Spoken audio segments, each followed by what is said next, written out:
Hello అండి, welcome to మావి చిగురు స్టోరీస్. ఈరోజు కథ మళ్ళీ ఎప్పుడు వస్తారు. ఈ కథ మీకు నచ్చితే లైక్ చేయటం మర్చిపోకండి. మీకు ఎలా అనిపించిందో కామెంట్ చేసి చెప్పండి. ఈ ఛానల్ని కొత్తగా చూసేవారు మరిన్ని మంచి కథల కోసం సబ్స్క్రైబ్ చేసి బెల్ ఐకాన్ ఆన్ చేయండి. అప్పుడు ఏ కొత్త వీడియో పెట్టినా మీ దాకా వస్తుంది. ఇక కథ మొదలు పెడదాం. సిస్కో అనే ఐటీ కంపెనీలో జాబ్ కోసం 2010లో న్యూజెర్సీ వెళ్ళిన వేణుగోపాల్కి వెళ్ళిన 6 నెలల్లోనే ఆ ఉద్యోగం పోయింది. ఇంకో చోట పని వెతుక్కుంటానే గడవటం కోసం అదే సిటీలో సినిమా యాక్టర్ ప్రదీప్ శక్తి పెట్టిన బాబా హట్ అనే హోటల్ పనికి చేరాడు వేణు. ఆ ప్రాంతంలోని తెలుగు వాళ్ళెవ్వరొచ్చినా చాలా ప్రేమగా పలకరిస్తా, నచ్చితే అన్నం బదులు ప్రాణం పెట్టే మనిషి ప్రదీప్. అతన్నలా చూసిన వేణు ఉద్యోగ ప్రయత్నాలు మానేసి నిజాయితీగా నిదానంగా పనిచేసుకుంటున్నాడు. ఆంధ్రాలో ఏ ప్రాంతం, ఏ ఊరు మీది అడిగాడు ప్రదీప్. పసలపూడి చెప్పాడు వేణు. ఆ పేరు వినగానే ఆ వేల్టి నుంచి ఆ వేణుగోపాల్ని తన హోటల్లో వర్కర్లా చూడటం మానేశాడు ప్రదీప్. కొన్నాళ్ల తర్వాత ఆ వర్షం కురుస్తున్న సాయంత్రం హోటల్లో పనిచేసుకుంటున్న వేణు దగ్గరకొచ్చిన ప్రదీప్, లాస్ ఏంజల్స్లో ఉంటున్న సదాశివరెడ్డి గారు ఎర్లీ 70sలో చిత్తూరు జిల్లాలో పాలసముద్రం అనే విలేజ్ నుంచి వచ్చి ఇక్కడ సెటిల్ అయ్యి ఏడియానా అనే స్పానిష్ లేడీని పెళ్లి చేసుకున్నాక వాళ్ళకి పుట్టిన పిల్లకి మహా అని పేరు పెట్టుకున్నారు. ఆ లాస్ ఏంజల్స్ చుట్టుపక్కల టౌన్స్లో 3 పెట్రోల్ బంక్స్ ఉన్నాయి. ఎన్హేమ్ టౌన్ అవతలున్న విలేజెస్లో వ్యవసాయము ఉంది. సరే, విషయానికి వస్తున్నాను. వాళ్ళ దగ్గర పనిచేయటానికి నిజాయితీ గల తెలుగు కుర్రోడు కావాలంట రెడ్డి గారికి. నా హోటల్లో కన్నా బెటర్ శాలరీ, బెటర్ లైఫ్, వెళ్తానంటే పంపుతాను, ఇంకా ఆలోచించుకో అన్నాడు. పసలపూడిలో వాళ్ళింటి పరిస్థితుల్ని, వాళ్ళ పేదరికాన్ని తలుచుకున్న వేణు సరే అనేటప్పటికీ యునైటెడ్ ఎయిర్లైన్స్ లో లాస్ ఏంజల్స్ పంపించేశాడు ప్రదీప్. శాంటియాగోలో ఉన్న తన పెట్రోల్ బంక్లో సదాశివరెడ్డిని కలిసిన వెంటనే ప్రదీప్ చెప్పి పంపాక ఇక మాట్లాడేదేముంటుంది అంటా పనిలో పెట్టేసుకున్నాడు వేణుని. నెల రోజుల తర్వాత ప్రదీప్ శక్తిని కలిసిన సదాశివరెడ్డి, థ్యాంక్ యూ, ఆ వేణుగోపాల్ గురించి నువ్వు చెప్పినవన్నీ నిజాలు. నీతి నిజాయితీ గల కుర్రాడు. ఒక మాట ఇస్తే దానికే కట్టుబడిపోయి ఉండే అతని మీద మంచి ఆర్టికల్ రాయొచ్చు అన్నాడు. చాలా సంబరపడ్డ ప్రదీపు, అలాంటి నిజాయితీ పరుడు 100కి 1,000కి ఒక్కడుంటున్నాడయ్యా అన్నాడు. ఖాళీ చేతులతో ఈ దేశం వచ్చాను, ఇంత సంపాదించాను. నాకు నా భార్య కూడా పోయాక నా కూతురు మహా తప్ప ఈ ప్రపంచంలో ఇంకెవ్వరూ లేరు. సంవత్సరం తర్వాత ప్రదీప్ని కలిశాక అలా మొదలెట్టిన సదాశివరెడ్డి గారు కాసేపాగి, ఒక నిర్ణయానికి వచ్చాను ప్రదీప్ అన్నారు. ఏంటన్నయ్యా అడిగాడు ప్రదీప్. మా అమ్మాయికి మహాని వేణుకిచ్చి పెళ్లి చేద్దామనుకుంటున్నాను. సంతోషమయ్యా. మెలిబోలో ఉన్న వెంకటేశ్వర స్వామి గుడి పెళ్ళయిందాళ్ళకి. తనకక్కడి నుంచి డబ్బులు పంపకపోతే గడవని బీద కుటుంబం వేణు వాళ్ళది. ఇలా నెల నెల నువ్వు పంపటం కాదు, బ్యాంకులో ఒక అమౌంట్ వేసేస్తే వచ్చే ఆ వడ్డీ తింటారు. నెలకెంత కావాలి మీ వాళ్ళకి? సదాశివరెడ్డి అడిగిన దానికి సమాధానం చెప్పాడు వేణు. ఇవాళే ఆ అమౌంట్ జేపీ మెర్గన్లో వేసేస్తాను అంటూ తన కుర్చీని వేణుకి దగ్గరగా లాక్కున్న రెడ్డి గారు, బంక్సు, కల్టివేషను వదిలి ఒక్కరోజు కూడా బయటకు వెళ్ళలేని 1 man షో నాది. దాంతో ఇండియా వెళ్ళి ఎన్నాళ్ళయ్యిందో నాకే తెలీదు. ఇప్పుడు నా వయసు అయిపోతుంది. ఆస్తులు మొత్తం నీకు అప్పగిస్తాను. నాలాగే అన్నీ నువ్వు చూసుకోవాలి. రేపటి నుంచి నా బాధ్యత తీరిపోయింది. కాబట్టి వచ్చే నెల ఇండియా వెళ్తాను అంటూ లేచిన ఆ సదాశివరెడ్డి గారు ఆ రాత్రే చనిపోయారు. అచ్చం తనే, అన్నీ తనే. తన పోలికలు, తన బుద్ధులతో పుట్టిన తన బిడ్డని చూసుకుంటా తెగ మురిసిపోతున్న వేణు ఆ చంటాడికి వాళ్ళ నాన్న జగ్గిరెడ్డి పేరు పెడదామని చూస్తుంటే జార్విన్ అన్న పేరు పెట్టేసిన మహా, నేను చిన్నప్పటి నుంచి నాకు చాలా ఇష్టమైన పేరిది, బాగుంది కదా అంటా పల్చగా నవ్వేస్తుంటే ఏం మాట్లాడాలో అర్థం కాక తను నవ్వేశాడు. అలా నవ్వుతానే తన ఇష్టానికి అన్నీ చేసుకుంటా పోయే ఆ మహా తను పేరుకి భార్యాభర్తలు తప్ప వాళ్ళ మధ్య ఎలాంటి అనుబంధము, ఎలాంటి ఆహ్లాదము లేవు. అయితే తనతోనే కాదు, వాళ్ళ స్పెయిన్ నుంచి వచ్చిన బంధువులతో కూడా ఇలాగే ఉండే మహాది అదొక రకం తత్వం. 3 ఏళ్ళు గడిచినాయి. వాళ్ళ పసలపూడిలో తెలుగుదనం గురించి, వాళ్ళ పండగలు పబ్బాల గురించి చాలా ఆత్రంగా చెప్తుంటే ఏదీ మిస్ అవ్వకుండా విని చివర్లో ఎలాంటి ప్రశ్నలు వేయకుండా పల్చగా నవ్వుతూ ఉంటుంది మహా. తన ఆలోచనలకి అభిరుచులకి ఏ మాత్రం దగ్గర కాని ఆ మహా ఆ వేళ నోరు విప్పింది. నాకు టులిప్స్ అన్నా ఆమ్స్టర్డామ్ అన్నా ఇష్టం. హంగేరీ క్యాపిటల్ బుడాపెస్ట్, ఇన్స్బ్రూక్లో స్వరోస్కీ మ్యూజియం, సాల్జ్బర్గ్లో ఉల్ఫీ సర్కిల్లో ఇవన్నీ కూడా ఇష్టం. నువ్వు చెప్తున్న పసలపూడి ఈ ప్రపంచంలో ఎక్కడుందో తెలీదు. దాని గురించి చెప్పి చెప్పి నన్ను జార్విన్ని కూడా తీసుకెళ్దామని చూస్తున్నావు, కానీ మేం రాము. చాలా ఏళ్ళయింది కాబట్టి బిజినెస్లు అవి ఎవరికైనా అప్పగించి 1 నెల రోజుల పాటు మీ ప్లేస్కి వెళ్ళి వచ్చి అని నవ్వుతా అక్కడి నుంచి వెళ్ళిపోయింది. చాలాసేపు అలా గుండిపోయిన వేణు సాయంత్రం బేక్యార్డ్లో నిమ్మ చెట్టు కింద కూర్చున్న మహా దగ్గరికి వెళ్ళి, జార్విన్ని వదిలి క్షణం ఉండలేని పరిస్థితి నాది, వాణ్ణి నాతో తీసుకెళ్తాను అన్నాడు. నవ్వేసిన మహా, జార్విన్ విషయంలో ఇక్కడ నా పరిస్థితి కూడా అదే కదా అంది. బయలుదేరే రోజు సాయంత్రం లాన్ దగ్గర తనకి అడ్డం పడిపోయిన జార్విన్, మీతో పాటు నేను వస్తాను డాడీ అంట ఏడుస్తుంటే నవ్వుతా వాణ్ణి లోపలికి తీసుకెళ్ళిపోయింది మహా. సంక్రాంతి రోజులు. ఊరి వీధుల్లోనూ సందుల్లోనూ కల తిరుగుతున్న వేణు కళ్ళల్లో కలకలం పండగలాగుంది. అక్కడవన్నీ చూస్తుంటే అసలు కళ్ళు ఎలా కనిపిస్తున్నాయో తెలీదు కానీ మధ్యలో ఫోన్ చేస్తున్న మహా జార్విన్కి ఇస్తుంటే, డాడీ నన్ను వదిలి ఎందుకు వెళ్ళావు, ఎప్పుడొస్తావు అని వాడనేస్తుంటే ఉన్న పళాన వాడి దగ్గరికి పరిగెత్తాలనిపిస్తుంది. ఆఖరి 2 రోజులు హైదరాబాద్ వచ్చి అక్కడి నుంచి నాగార్జున సాగర్ లేక్లో నుంచి బయలుదేరే బోట్లో శ్రీశైలం వెళ్ళొచ్చాక ఆ అర్ధరాత్రి రాజీవ్ గాంధీ ఇంటర్నేషనల్ ఎయిర్పోర్ట్లో దుబాయ్ మీదుగా అమెరికా వెళ్ళే ఎమిరేట్స్ ఫ్లైట్ ఎక్కాలి. ఇదే షెడ్యూల్. ఒకటే మంచు. నాగార్జున సాగర్ బోట్ స్టేషన్ ముందాగిన తెలంగాణ టూరిజం బస్సులో నుంచి దిగుతున్న ఆ జనంలో వేణు కూడా ఉన్నాడు. దిగువలో ఉన్న కృష్ణానది రేవులో 100 మంది కెపాసిటీ గల నీలం రంగు బోటు ఆ పెద్ద ఫంటికి కట్టేసి ఉంది. మంచుని చీల్చుకుంటూ వస్తున్న జనం. బోటులోకి జంపు చేస్తుంటే ఉయ్యాలలాగా ఊగుతుంది బోటు. టాప్ కార్నర్ సీట్లో కూర్చున్న వేణు మంచు ముసుగేసుకున్న ఆ నది చుట్టూ ఉన్న కొండల్ని చూస్తూ ఉండగా కదిలి స్పీడ్ అందుకుంది బోటు. ఇంతసేపు జనం చేసిన గోల కంటే ఎక్కువ గోల చేస్తుందా బోటులోకి దూసుకొచ్చేస్తున్న హోరుగాలి. అలా కాసేపు గడిచిందో లేదో వీస్తున్న గాలిని చీల్చుకుంటా డైనమిక్ స్పీకర్లో నుంచొచ్చిందో అందమైన ఆడగొంతు. సన్నటి సోయగాల్లో మెలికలు తిరుగుతుందా ఆ గొంతు. అసలు అలాంటి గొంతు ఇంతవరకు ముందెప్పుడూ వినలేదు. గత జన్మ జ్ఞాపకం వచ్చేలాగా ఉంది. 2వ దశాబ్దం ఇక్ష్వాకులు పరిపాలించిన ఆచార్య నాగార్జునుడి గురించి, నది మధ్యలో నాగార్జున కొండ గురించి, అక్కడి మ్యూజియం బంగారపు పాత్రలో ఉన్న బుద్ధుడి అస్థికల గురించి, ఆ కొండ లోపల వేల సంఖ్యలో ఉన్న ఔషధ మొక్కల గురించి, విపశ్యన ధ్యాన కేంద్రం గురించి అద్భుతంగా చెప్తున్న ఆ ఆడ మనిషిని ఒకసారి చూడాలని చాలా బలంగా అనిపిస్తున్న వేణుకో డౌట్ వచ్చింది.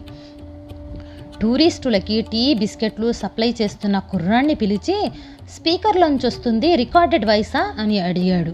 కాదండి, మా ఇష్టకామేశ్వరి అక్కది చెప్పాడా కుర్రోడు. ఎక్కడుంది మీ ఇష్టకామేశ్వరి అక్క? కింద డ్రైవర్ క్యాబిన్ పక్క చీకటి రూమ్లో. బోటు వెనకున్న మెట్ల మీద నుంచి కిందకి దిగిన వేణు కూర్చున్న జనం మధ్యలో నుంచి ఆ గది దగ్గరకొచ్చాక మూసున్న తలుపుల దగ్గర నిలబడ్డ మనిషి ఏం కావాలన్నట్టు చూస్తే చెప్పేవాడు వేణు. అక్క టూరిస్టులను ఎవరిని కలవదండి అన్నాడు. ఆ వాయిస్ చాలా బాగుంది. అది చెప్పటానికి వచ్చాను. ఒకసారి మాట్లాడి వెళ్ళిపోతాను. బయటోళ్ళని చూడటానికి ఇష్టపడదు ఇష్టకామేశ్వరి అక్క అనేటప్పటికీ ఇంకేం మాట్లాడినా ఆడు వినేలా లేడనుకుని నెమ్మదిగా మెట్లెక్కి పైకొచ్చి వేణు ఆ టాప్లో ఒక మూల నిలబడి హోరుగాలిని తట్టుకుంటా చుట్టూ చూస్తున్నాడు. మబ్బుల్లో ఉన్న సూర్యుడు బయటికి రాకపోవటంతో తెల్లటి వెలుగు చల్లగా ఉంది. బోటు వెనక పంకా రొటేషన్కి నదిలో పొంగుతున్న నీళ్లు గమ్మత్తైన వాసనొస్తున్నాయి. అక్కడక్కడ నాటుపడవలు, గుండ్రటి తెప్పలు, ఆ కొండల అంచుల్లో ఒడ్ల మీద ఒకచోట గుడిసెలు, ముందు ఒకటి ఆడ జనం. నీళ్లలో వేట వానలు బాగుంది. గోదావరి నదిలో ఒక అందం, కృష్ణానదిలో ఇంకో అందం. చాలాసేపు చాలా దూరం ప్రయాణం చేశాక ఇంజన్ సౌండ్లో తేడా వస్తుంది. బోటు స్పీడు కూడా తగ్గటం మొదలెట్టింది. అంతసేపు ఆ కృష్ణానది మధ్యలో నుంచి వెళ్తున్న బోటు నెమ్మదిగా ముందుకొచ్చి ఆ కొండ అంచు నాగింది. క్యాబినెట్లో ఒడ్డు మీదకి దూకిన డ్రైవర్లో ఒకడు, బోటు రిపేర్ వచ్చింది సార్ అన్నాడు. పెద్ద రిపేరు ఎంతసేపట్లో బాగొద్దో చెప్పలేము. దిగాలనుకున్నోళ్ళు దిగొచ్చు అన్నాడు ఇంకో డ్రైవర్. జనంలో కలకలం. ఇప్పుడేం చేయాలి మరి అనుకుంటా దిగుతున్న జనంతో పాటు కిందికి దిగి వాళ్ళ మధ్యలో వచ్చాడో 40 ఏళ్ల బట్టతల మనిషి. తన పేరు రమణ అని టూరిజం డిప్యూటీ మేనేజర్ పరిచయం చేసుకున్నాక, ఈ అసౌకర్యానికి మన్నించండి, ఈ హిల్ ఫారెస్ట్లో లోపలికంటా వెళ్ళొద్దు, ఎందుకంటే ఈ ప్రాంతంలో పులి ఒకటి తిరుగుతుందంట అన్నాడు. విన్న టూరిస్టులు ఎటూ కదలకుండా అక్కడే అటూ ఇటూ తిరుగుతుంటే వేణు మట్టుకి నదికి ఆంచి ఉన్న 2 కొండలకి మధ్యలో ఆ సన్నటి నీటిపాయ పట్టుకొని అడవిలోకెళ్తున్నాడు. అలా కొంత దూరం నడిచిన వాడల్లా ఆగిపోయి చూశాడక్కడ. పండిన రేగుపళ్ళు రాల్చిన ఆ చెట్టు కింద గమ్మత్తైన వాసన, ఆ చలిలో పళ్ళ వాసన.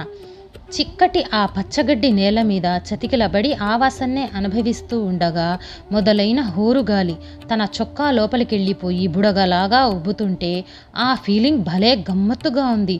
కళ్ళు మూసుకొని ఆ స్పీకర్లోంచి వినిపించిన ఆ గొంతునే తలుచుకుంటుంటే ఇష్టకామేశ్వరి అడిగేరట అన్న మాటలు వినిపించినాయి. నెమ్మదిగా విప్పాడు కళ్ళు. నల్ల అంచు ముదురు నీలం రంగు చీర కట్టుకుని నల్లటి జాకెట్ వేసుకున్న ఆ మనిషి నల్లగా ఉంది. ముఖం పెద్దగా బాగోలేదు, కానీ అంత పెద్ద కళ్ళు ఎప్పుడు ఎక్కడా చూడలేదు. అడిగానండి, నేనే ఆ ఇష్టకామేశ్వరిని. ఇద్దరూ నడుస్తున్నారు. వెలుగు కంటే చీకటి ఎక్కువగా ఉన్న నల్లమల్ల అడవిలో చిక్కటి చీకటి గుబుర్లు, సన్నటి పక్షుల అరుపులు, చల్లటి చలిగిలి, ఇంకో లోకంలోకి వెళ్తున్నామనే వింత ఫీలింగ్. కొంత దూరం వెళ్ళాక 2 ఎర్రటి కొండల మధ్యలో తెగిపోయి వరదకి ముఖద్వారం కొట్టుకుపోయిన కోట గుమ్మంలా కనిపించింది. దాన్నే చూస్తా ఉండిపోయిన వేణు, ఒకానొక కాలం కోట లాంటిదేమన్నా ఉండేదా ఇక్కడ అన్నాడు. పల్చగా నమ్మిన కామేశ్వరి లేదన్నట్టుగా తలూపింది. అసలు ఈ ప్రాంతంలో చరిత్రలు కథలు ఏమీ లేవా అన్నాడు. ముందుకెళ్తే అంకమ్మ గుట్ట అని ఒక అందమైన గూడెం ఉండేదంట.